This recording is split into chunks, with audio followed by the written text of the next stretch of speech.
No evo, naša ekipa je zdaj po večini že z dopusta.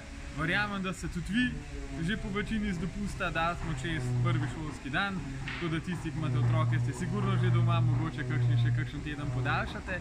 Ampak spet smo začeli delati na polno, kar pomeni, da vse tisto, kar smo mogoče v poletnem času za kakšen dan, dva zamudili, vse te stvari treba zdaj nadoknaditi in kar je najbolj pomembno, zdaj se bo začela jesenska sezona.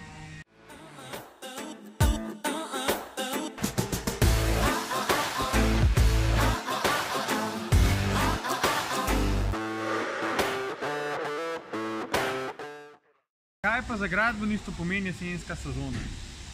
Običajno je jesen čas, ko se začne muditi. Muditi se pa začne zato, ker je veliko rokov, veliko deadlineov nastavljenih tako, da mora biti končan v letošnjem letu. Da se stvari še malo dodatno zaostrijo, je običajno krivo še slabo vreme.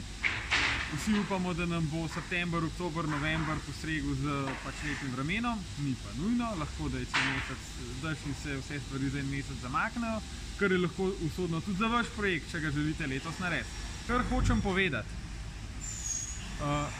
vsa podjetja, vsi izvajalci, ki so povezani z gradbeništvom, ali so to zidarji, tesarji, mizarji, tudi keramičarji, skratka vsi, ki so v gradbeništvu, običajno v tem času začnejo polniti kapacitete za letošnje leto. Običajno je september čas, ko se dobavni roki začnejo ne krajšati, ampak daljšati.